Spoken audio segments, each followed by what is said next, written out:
بسم الله الرحمن الرحيم والصلاة والسلام على أشرف المرسلين. Assalamu alaikum, bonjour tout le monde. Dans cette vidéo, je vais partager avec vous la solution de l'examen de rattrapage traitement de signal pour licence télécommunication qui a été fait le 29 mai 2021. Donc, l'examen a commencé par une petite remarque. Vous avez que chaque question possède une seule réponse vraie. Chaque réponse, elle est sur un point. Donc, en total, normalement, 20 questions, donc sur 20. On va commencer par la question numéro 1. Est-ce qu'un signal très lent possède un spectre de Fourier large, étroit, basse fréquence, haute fréquence? Est-ce qu'un signal très lent possède un spectre de Fourier large, étroit, basse fréquence et haute fréquence? Donc, le signal très lent possède un spectre de Fourier basse fréquence. Un signal très lent possède un spectre de Fourier basse fréquence. Donc, c'est la bonne réponse. Deuxièmement, le théorème de Perceval justifiait la réversibilité de la transformée de Fourier. Deuxièmement, est-ce que la propriété de la convolution. Troisièmement, la conservation de l'énergie dans le domaine temporel et fréquentiel, ou bien la propriété de retard. Donc, le théorème de Perceval, la bonne réponse, c'est bien la conservation de l'énergie dans le domaine temporel et fréquentiel. Troisième exercice. Donc, soit un signal x de t donné par l'équation x de t égale à 4 cosinus 2 pi 10 puissance 5t plus 2 cosinus 4 pi 10 puissance 5t plus cosinus 20 pi 10 puissance 5 fois t. Est-ce que ce signal x de t est périodique? Est-ce que la fréquence de signal, elle est de 10 par 10 puissance 5 Hz? Est-ce que sa puissance moyenne totale égale à 10,5? Question numéro D, la réponse numéro D, elle n'est pas centrée. Donc, laquelle de ces affirmations est correcte? Donc, vous avez AC ou la AD ou la BC ou la BD. Donc, on trouve que la bonne réponse, c'est bien la réponse numéro A et C. Donc, ce signal, c'est un signal périodique. Et sa puissance moyenne totale, elle est de 10,5. D'accord? La question numéro 4. Vous avez soit un signal périodique centré, pas de composante continue. De fréquence égale à 1 kHz, composée de toutes les autres harmoniques, jusqu'à la plus élevée de 10 kHz. Vous avez que la puissance moyenne de sa fondamentale, elle est de 20 milliwatts. Et les autres composantes harmoniques ont une puissance identique égale à 10 milliwatts. Quelle sera donc la puissance moyenne de ce signal? Est-ce que sa puissance moyenne égale à 100? Non. Est-ce que sa puissance moyenne égale à 90? Non. Est-ce que sa puissance moyenne égale à 110? Oui. Donc, la bonne réponse, c'est la réponse C. Est-ce que sa puissance moyenne égale à 120? Non. Aucune de ces réponses, non. Donc, la bonne réponse, c'est la réponse numéro C. Donc, la puissance moyenne de ce signal égale à 110. On passe à la question numéro 5. Donc, vous avez que la sortie d'un filtre analogique est égale au produit de convolution du signal d'entrée par la réponse fréquentielle du filtre. C'est-à-dire, est-ce que y de t égale à x de t par h de f? Non. Du signal d'entrée par la réponse indicielle du filtre? Non. Du signal d'entrée par la réponse impulsionnelle du filtre? Oui, parce que y de t égale à x de t convolué avec h de t domaine temporel, où ça devient un produit de simple domaine fréquentiel. Du signal d'entrée par son spectre de Fourier? Non. Puisque c'est un produit de convolution entre le signal d'entrée et la réponse impulsionnelle. La question numéro 6. Comment appelle-t-on la fréquence délimitant la bande passante d'un filtre? Est-ce que c'est la fréquence d'échantillonnage? Non, ce n'est pas la fréquence d'échantillonnage. Est-ce que la fréquence de coupure? Oui, c'est la fréquence de coupure. Est-ce que c'est la fréquence de transition? Non. Est-ce que c'est la fréquence instantanée? Non. Donc, on appelle la fréquence délimitant la bande passante d'un filtre la fréquence de coupure. Septième question, vous avez soit un filtre passe-bas idéal de fréquence de coupure égale à 1,5 kHz. Donc, parmi les fréquences ci-dessous, lesquelles pourront les traverser? Il y en a 3. Donc, la bonne réponse, c'est bien 1,2 kHz ou la 1200 Hz, parce que la fréquence de coupure, elle est de max, elle est de 1,5. 1,6 kg ou la 1600 kg, non. 1600 Hz, pardon. 2 kHz, ce n'est pas possible. 0,5 kHz, oui. 10 à la puissance moins 3 mégas, oui. Parce que c'est 1000. Donc, c'est 1 kg. Donc, c'est possible de traverser le filtre. On passe à la question numéro 8.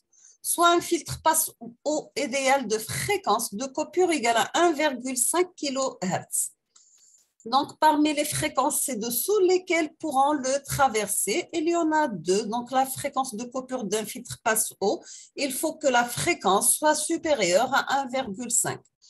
Donc, on a 1200 Hz, non, ce n'est pas possible. 1600, c'est supérieur à 1,5 kg, oui. 2 kg, c'est possible, oui. 0,5 kg, non. 10 puissance moins 3 mégas, non. Donc, les bonnes réponses sont 1600 Hz ou bien 1,6 kHz et 2 kHz. Nous avons un modulateur AM, modulation d'amplitude, c'est un système linéaire. Est-ce que c'est vrai ou bien faux? Oui, c'est vrai. Le modulateur AM, modulation d'amplitude, c'est un système linéaire.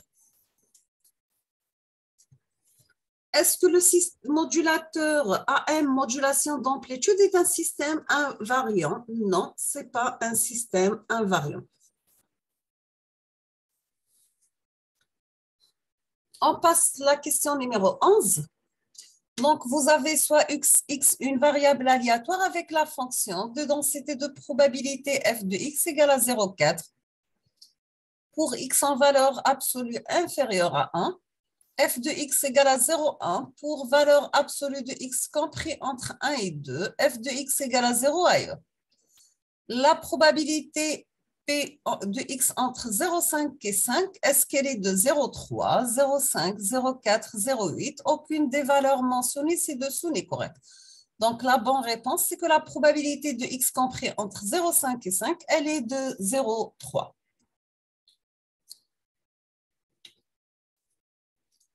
La question numéro 12, soit x le nombre de faces obtenues en sont lancées indépendant d'une pièce de monnaie non truquée. Alors, x est une variable aléatoire binomiale avec la variance de x égale à 50, l'espérance égale à 50, non. La variance égale à 25 et l'espérance égale à 100, non. La variance égale à 50 ou l'espérance égale à 100, non. La variance égale à 25 et l'espérance égale à 50, oui, c'est la bonne réponse. L'exercice numéro 13 de la question numéro 13, considérant le process aléatoire x de t qui est égal à u plus 2v fois t, u est une variable aléatoire gaussienne de moyenne nulle et v est une variable aléatoire uniformément répartie entre 0 et 5. Supposons que u et v sont statiquement indépendants. Donc, vous avez que la valeur moyenne du process aléatoire à t égale à 2. Est-ce que c'est l'espérance de x de z2 égale à 0? L'espérance égale à 20, x de 2 égale à 10, x de 2 égale à 5, ou bien aucune des solutions précédentes. Donc, la bonne réponse, c'est bien l'espérance de x2 égale à 10.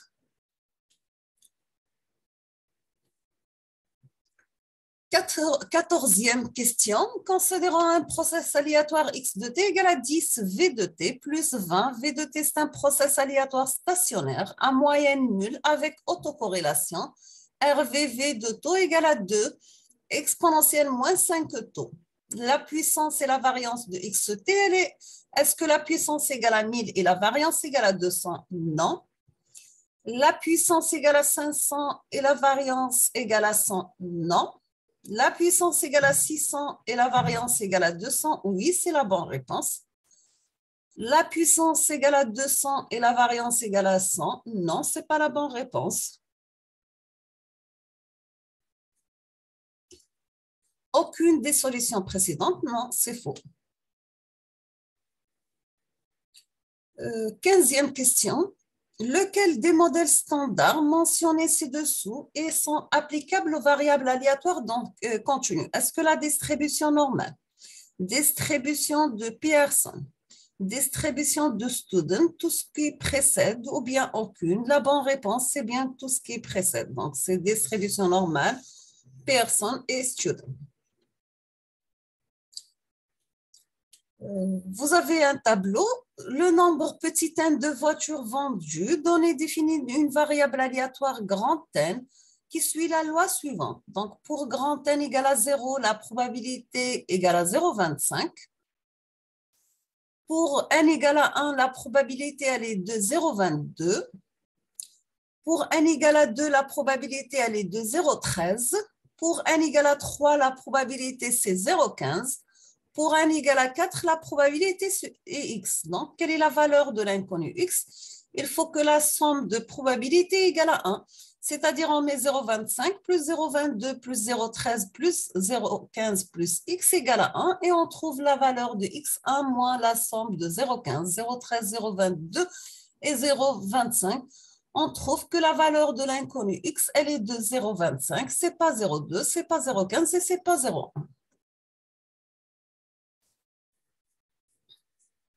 La question numéro 17, soit x de t est un processus aléatoire stationnaire au sens large avec une densité spectrale de puissance Sx de f comme le montre la figure suivante. Donc, la densité spectrale de puissance égale à exponentielle moins la valeur absolue de f. F en Hertz. Donc, le processus aléatoire x de t, c'est l'entrée d'un filtre passe-bas idéal avec la réponse en fréquence h de f donnée par h de f égale à 1 pour f en valeur absolue soit inférieur ou égal à 1,5 Hz, égal à 0 pour f en valeur absolue, soit supérieur à 1,5 Hz. La sortie du filtre passe-bas, elle est de y de t. Est-ce que les affirmations suivantes sont vraies? L'espérance de y de t égale l'espérance de x de t. Est-ce que l'espérance de x carré de t égale l'espérance de y carré de t? Est-ce que l'espérance de y carré de t est supérieure à l'espérance de y2 de t? Est-ce que seulement la proposition numéro 1 est vraie? Est-ce que 2 et 3 sont vrais? 1 et 2 sont vrais, 1 et 3 sont vrais. Donc, la bonne réponse, c'est que seulement la réponse numéro 1, elle est vraie. Donc, l'espérance de y égale l'espérance de x. La question numéro 18, c'est bien donner l'allure de la densité spectrale de puissance de y de t de la question précédente. Donc, on trouve que la densité spectrale S de y, c'est l'exponentielle moins f entre moins 0,5 Hz et 0,5 Hz. Donc, la question numéro 19, toujours à propos de la question 17, que peut-on dire de Rx de 0? Donc, plus grande que Ry de 0, car nous avons Ry de 0, c'est l'intégrale de la densité de probabilité Sy de f, et Rx de 0, c'est l'intégrale de Sx de f. Donc, c'est la bonne réponse. Ce n'est pas plus petite. Elle n'est pas à y de 0. Elle n'est pas égale à Ry de 0. On ne peut rien dire non. Donc, la bonne réponse, elle est plus grande que Ry de 0. On termine avec la dernière question, c'est la question numéro 20. Donc, l'écart type d'une variable aléatoire, c'est la valeur efficace de la composante continue de cette variable aléatoire. Non. La valeur efficace de la composante alternative de la variable aléatoire, oui, c'est la bonne réponse. Ni la composante continue, ni la composante alternative, non. Aucune des réponses proposées précédemment, non. Donc, la bonne réponse, c'est que l'écart type d'une variable aléatoire, c'est la valeur efficace de la composante alternative de la variable aléatoire. Donc, nous sommes arrivés à la fin de la solution de ce sujet d'examen de rattrapage, traitement de signal pour l'essence 3. Je vous remercie infiniment pour votre attention. N'hésitez pas si vous avez des questions et à la prochaine vidéo, Inch'Allah, toujours avec un sujet et sans correction. Merci beaucoup.